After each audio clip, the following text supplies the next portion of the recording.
Welcome to Subramani. I'm going to answer some questions. So first question that I'm taking up is, my concern is to hold shares for dividends for my retirement on direct equities.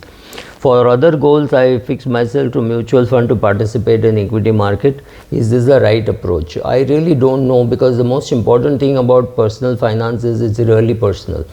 If you are comfortable buying and selling equities, if you are comfortable investing in equities, then maybe you should do. But if you do not know how to invest in equities and you are now saying I want to invest in equities because you are part of a big bull market now, then the chances are that maybe if the market goes bad, then you will realize that your risk taking potential was not so high, etc. So if you are into mutual funds and it is doing well, continue that. If you are into direct equity, you're buying and selling and you are happy making that kind of money and you're happy with the returns that you are getting, and you think you will be able to meet your goals, then so be it.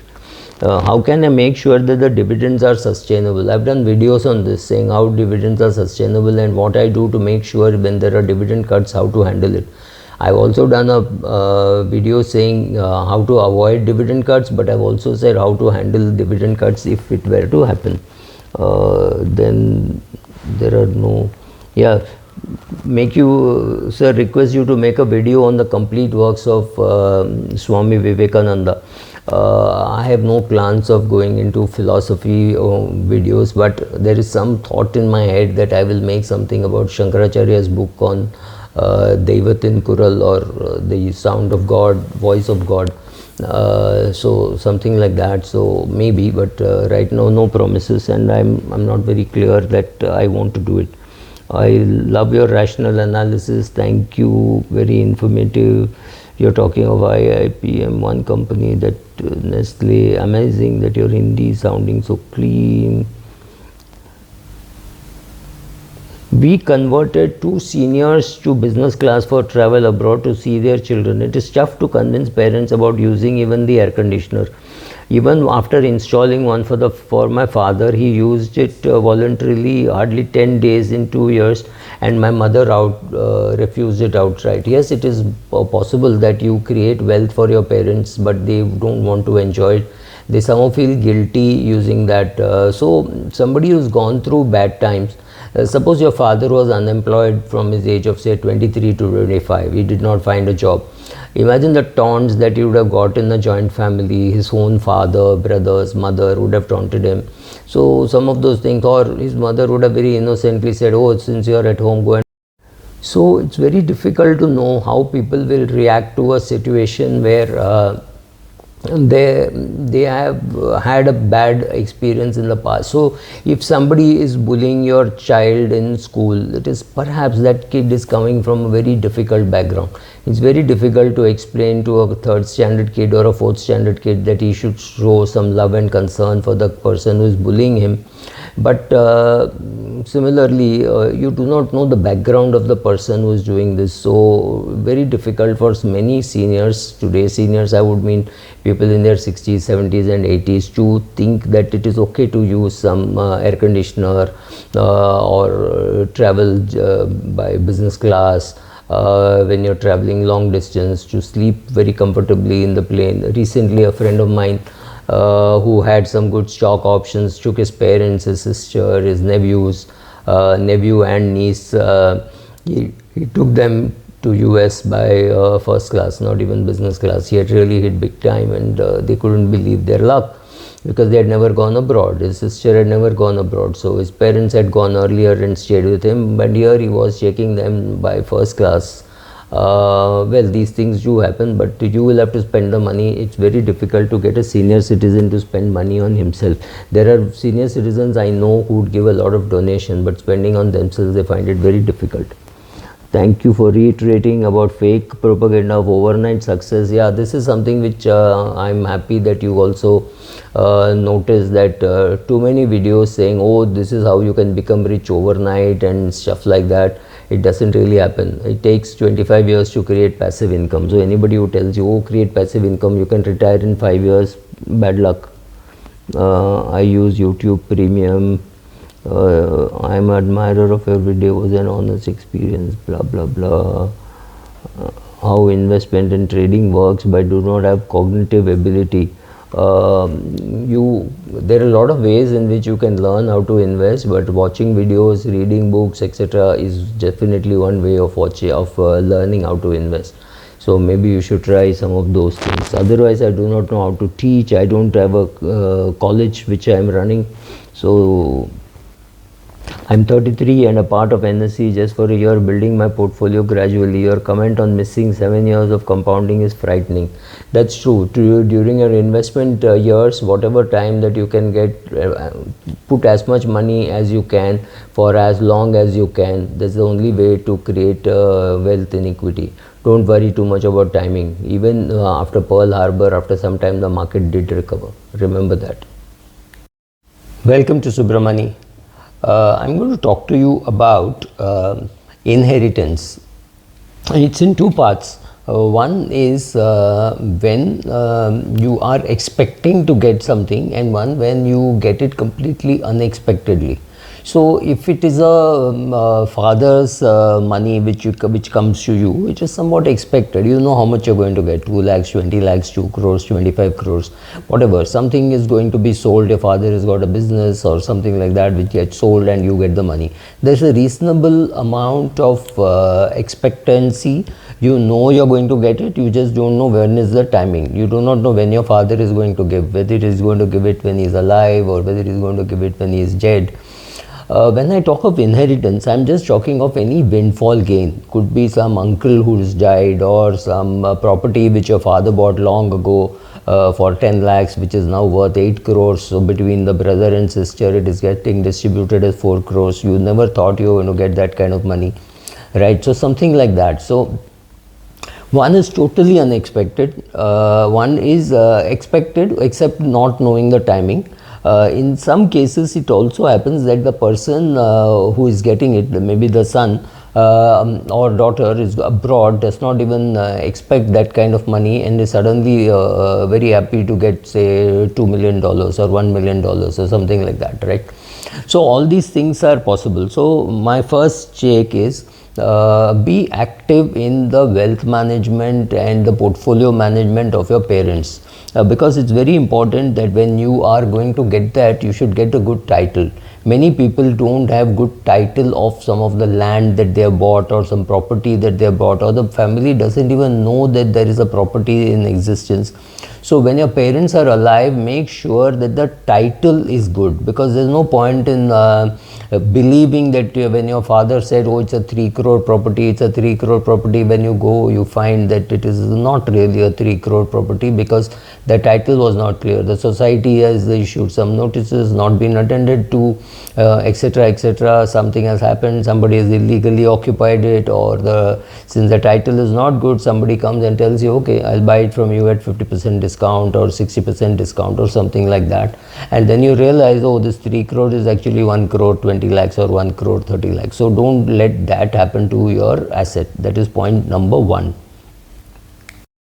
Another very important thing in inheritance is to understand that your parents may have bought that place with a lot of hard work, etc., and built it up, and you don't have too much respect for it, right? For example, money got by inheritance, people think of that money in a separate pocket. Here I'm talking behavioral finance. So 1 crore earned by you think is valued a lot, but 1 crore received from your parents as inheritance, you don't value it much. You say, हाँ ठीक है, वो 1 crore मिल गया. Please understand, 1 crore inheritance is 1.5 crores of earned income, because there is no income tax. So it's worth 50% more straight away, because that kind of money to accumulate, you will come into the 30% tax slab. So that itself is worthwhile. Second, if you during your lifetime had worked on it and enhanced the value, maybe you would have got more, but you neglected it and therefore you are getting less. So don't ignore the value. Another important thing is to know that this money, when you get, it does not give you the money management skills.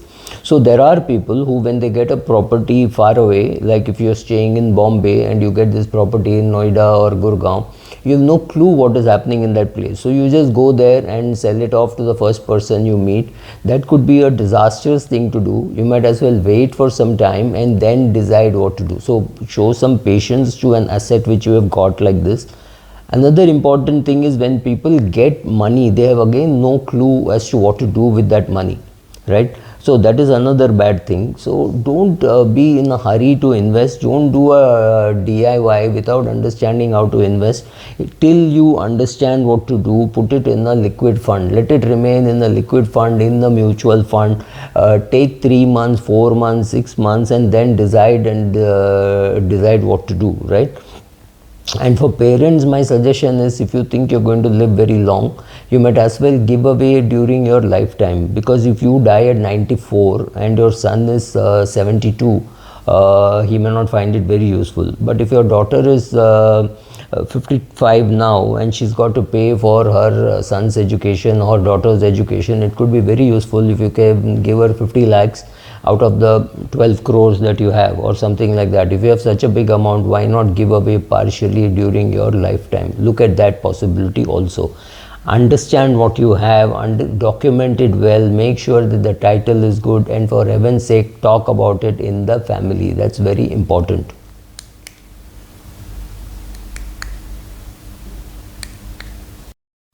If you are in the know of your parents making the will and they have given you the money equally, that's great. But however, even if they have given the money unequally, remember, it could be simply because they thought that they've spent a lot of money on the daughter's wedding, so they are giving her less. Or they've spent a lot of money on the son's education, so they're giving him less. All these possibilities are there. There are some families where for no great reason, but they say, oh, it should be 60-40, 60 favoring the son and 40 favoring the daughter. Honestly, it makes no difference. But whatever it is, respect the wishes. If there is a will, and if there is no will, please make a will. Because when you make a will, the reasons can be mentioned there. I would urge parents and children to talk about why the money is being split in a particular way. Somebody could give some money to their sibling also, saying, oh, my brother does not have enough money for retirement. I know one case where he gave away maybe 10-15% of his wealth to his brother because he thought he was not adequately provided for his retirement.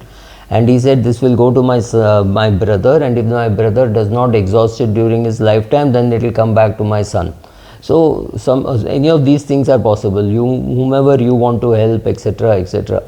Here I'm also worried that when people get the money, they are very quick to invest, or they are very quick to buy some flashy car, or take a foreign vacation, or things like that. Whatever you do, make sure that it is within your capacity, even in your earned income. Now this could be very different when your net worth is 3 crores and you inherit something like 30 crores. Somebody gives you 30 crores, some uncle, aunt, whoever, it doesn't matter. Then dramatic changes could happen in your lifestyle, but please don't blow it away, because this kind of money you will never see again in your life. Now, if your net worth is say 4-5 crores and you get about 1 crore as inheritance, obviously first thing you should do is put it in a liquid fund. And there will be a lot of people trying to sell you a lot of products, saying, sir, ye insurance le lo, ye annuity le lo, etc., etc. So be careful about what you're doing. When you don't know and you're not very sure, I think there is this what I call the 1/3 rule. With 1/3, you repay any loans that you have. Some housing loan, car loan, doesn't really matter. Whatever loans are there, get rid of it.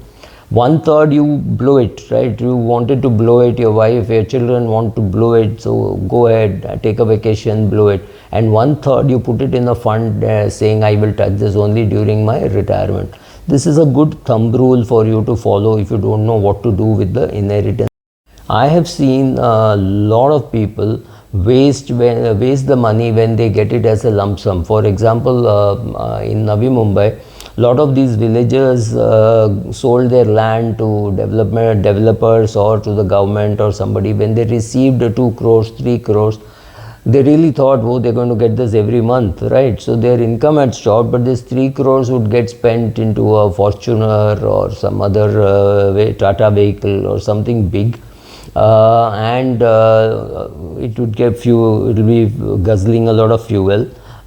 They would have bought themselves a big house, a lot of flashy things, and about 6 months, 8 months, 2 years, 3 years, 5 years, the money is gone, just gone like this. And that was their lifetime thing, right? It's a pension which they should have created out of it, because their work is gone, their farming is gone, they've sold off their land. It is the capital receipt. Not many people realize that. So be careful with what you do with the money. Don't squander it, don't waste it, don't go and buy some property thinking you're going to get rent. Don't buy some property in some place where you have no control as to who is going to be there. Some political party occupies the space and it's gone like this. These things happen with real estate. So if you're not an expert in real estate, find an expert in real estate, or find a person who is good in mutual funds. Whatever, do the asset allocation properly and then use that money for your retirement. Don't just blow it away and then keep saying, oh God, I wish. You will not get it again. These kind of windfall gains, that's why it's called windfall gain, right? So be careful with what you're doing with your money. Don't squander it. Don't be a DIY because suddenly you've not got money management skills. So put all this together and you have a solution. So first, simple, the solution is, when your parents are alive, make sure that all the assets that they have good title.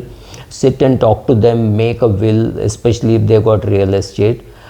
In case you have a sibling, make sure all the siblings sit together and decide and remember what your father said. You know, if he said, oh, your eldest brother borrowed money from me for buying a house, he has never repaid, so give him 10 lakh less. Fine, that's his wish, right?